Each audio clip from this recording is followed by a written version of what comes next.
Bismillahirrahmanirrahim. Assalamualaikum warahmatullahi wabarakatuh. Saya Nur Syahira Nabilah binti Muhammad Hanafi akan menerangkan tajuk pengenalan akhlak dalil ayat Al-Quran daripada surah Al-Qalam ayat 4. Akhlak Rasulullah SAW teladan terbaik. Ini kerana dalil ayat Al-Quran firman Allah SWT dalam surah Al-Qalam ayat 4. Ba'da a'udzubillahi minasyaitonirrajim. Bismillahirrahmanirrahim. Wa innaka la'ala khuluqin 'azim. Maksudnya bahawa sesungguhnya engkau yakni Muhammad mempunyai akhlak yang amat mulia. Asbabun nuzul menurut tafsir Al-Munir iaitu apabila Sayyidatina Aisyah radhiyallahu anha ditanya mengenai pekerti Nabi Muhammad sallallahu alaihi wasallam, lalu dia berkata, pekertinya adalah Al-Quran, bukankah kamu membaca ayat-ayat Al-Quran? Benar-benar beruntung orang-orang yang beriman. Menurut daripada surah Al-Mu'minun ayat 1 hingga ayat 10. Baiklah, hubung kait dan pengenalan surah Al-Qalam ini ternyata dia adalah rentetan daripada surah Al-Mulk, di mana dalam surah Al-Mulk itu Allah ada menyebut tentang kekuasaannya yang megah dan ilmunya yang luas, seperti contoh ayat pertama dari surah Al-Mulk. A'udzubillahi minasyaitonirrajim. Bismillahirrahmanirrahim. Tabarakalladzi biyadihil mulku wa huwa ala kulli syai'in qadir. Biyadihil mulk wa huwa ala kulli syai'in qadir. Seterusnya Allah mengancam orang musyrik dengan azab yang pedih, dan Allah SWT juga ada menetapkan ada hari kebangkitan, dan Allah menganjurkan mereka iaitu orang-orang musyrik untuk beriman kepada Rasulnya, beriman pada hari kiamat dan beriman kepada Allah SWT. Seperti yang kita belajar sebelum ini melalui Tauhid Rububiyah, Tauhid Uluhiyah dan Tauhid Asma' wa Sifat.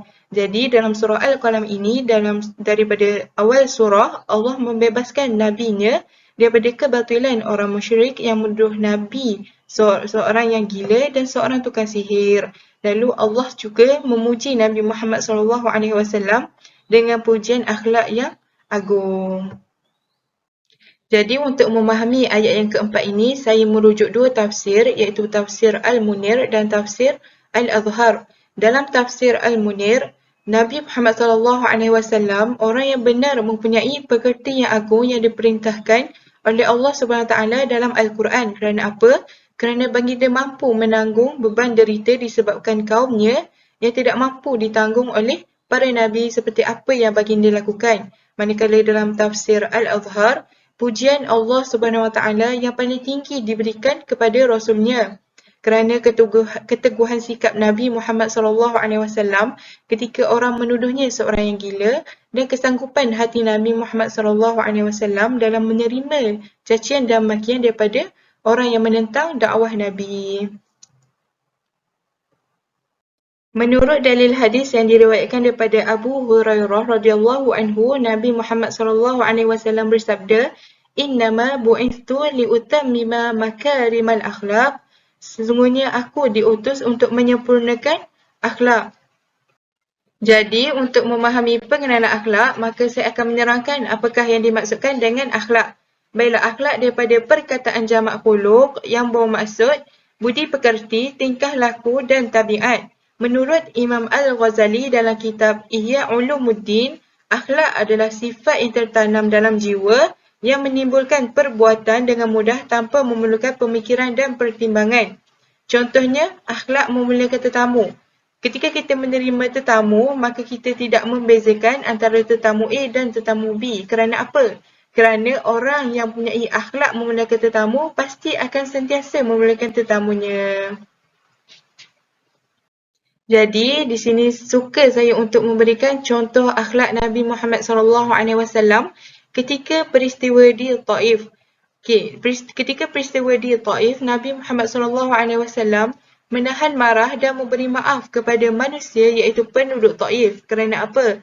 Kerana walaupun baginda dilempari batu sehingga mengalir darah di muka dan di betis baginda, baginda tetap mendoakan agar mereka iaitu penduduk-penduduk di Taif diberikan petunjuk oleh Allah SWT suatu hari nanti. Jadi di sini kita dapat lihat hal ini terjadi ketika baginda belum berhijrah ke Madinah, iaitu ketika baginda melakukan dakwah di Taif. Sedangkan ayat yang menerangkan tentang akhlak mulia ini baru diturunkan di Madinah, iaitu selepas baginda berhijrah ke Madinah, iaitu surah Ali Imran ayat 134. Jadi secara keseluruhannya kita dapat lihat, walaupun ayat Al-Quran belum diturunkan, iaitu ayat Al-Quran tentang akhlak mulia belum diturunkan, namun budi pekerti baginda telah mengisi ayat-ayat akan turun itu. Taif, kota sejuk di pinggiran Mekah. Jadi di sini sekadar selingan saya sertakan dua gambar rajah untuk menunjukkan kedudukan Taif di dalam peta. Jadi dalam peta ini kita boleh lihat Taif berada di bawah Mekah. Okey, di sinilah Nabi memulakan dakwah baginda di Taif. Namun setelah dakwah Nabi ditolak di Taif, maka baginda pun berhijrah ke Madinah. Di situlah bermulanya perkembangan Islam sehingga sampainya Islam ke hari ini. Alhamdulillah. Akhlak, moral dan etika adalah tiga perkara yang berbeza. Baiklah, akhlak adalah sifat, perangai, perbuatan yang ada dalam diri seseorang yang berpandukan Al-Quran dan As-Sunnah. Ianya tetap dan tidak berubah. Okey, tetap dan tidak berubah ni maksudnya akhlak kan sesuatu yang tertanam dalam diri kita, yang ada dalam diri kita. Jadi yang ada dalam diri kita ni susah untuk berubah. Contohnya kita lihat tadi, akhlak memuliakan tetamu. Jadi tidak kira situasi apapun, tidak kira dengan sesiapa pun, sekiranya seseorang itu memang mempunyai akhlak memuliakan tetamu, maka dia tidak akan membeza-bezakan tetamu-tetamunya.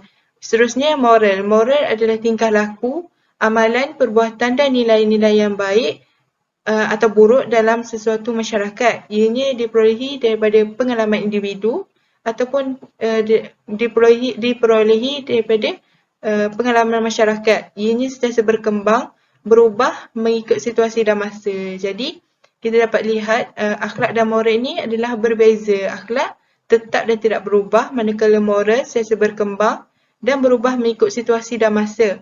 Baiklah, etika pula ianya lebih kepada theoretical, iaitu disiplin yang menentukan sama ada perbuatan itu baik ataupun buruk. Ianya lebih kepada untuk mengkaji, menganalisis dan mengkritik sistem moral.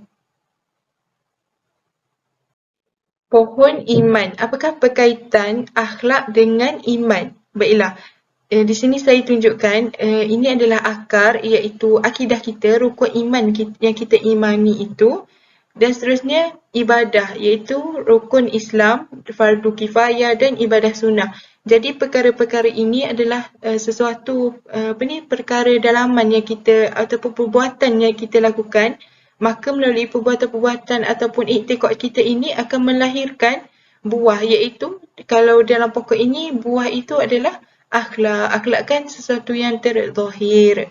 Jadi untuk membuahkan sesuatu yang cantik, maka kita perlulah mencantikkan iman kita. Berkaitan iman dan akhlak ada disebut dalam beberapa riwayat. Yang pertama adalah ketika ada orang bertanya kepada Rasulullah SAW, apakah yang sangat utama pada iman itu? Maka Rasulullah SAW pun menjawab, budi pekerti yang baik. Seterusnya, orang yang beriman yang paling sempurna imannya ialah yang paling baik akhlaknya. Dan orang yang terhitung orang yang baik ialah orang yang bersikap baik terhadap isterinya. Ini adalah riwayat daripada At-Tirmizi, manakala riwayat daripada Bukhari dan Muslim. Baginda bersabda, sesungguhnya orang yang termasuk orang baik-baik ialah orang yang paling baik akhlaknya. Jadi di sini kita dapat lihat bahawa iman akan membuahkan akhlak yang baik. Jadi sebab itulah kita perlu mempertingkatkan iman kita untuk mencantikkan akhlak kita. Secara keseluruhan dan kesimpulannya dapat disimpulkan bahawa Islam tanpa akhlak seperti rangka yang tidak mempunyai isi atau jasad yang tidak bernyawa. Akhlak merupakan keperluan dalam kehidupan manusia di muka bumi ini kerana ia diumpamakan perlunya manusia kepada udara, air, makanan. Jika kekurangan salah satu daripada tiga perkara tersebut, pasti akan menyebabkan terjejasnya kesihatan manusia. Maka demikianlah juga akhlak. Jika tiada akhlak dalam kehidupan manusia, maka pasti akan kehidupan manusia ini akan porak-poranda. Kerana apa? Mesti akan berlakunya lebih kejahatan, kemungkaran. Okay.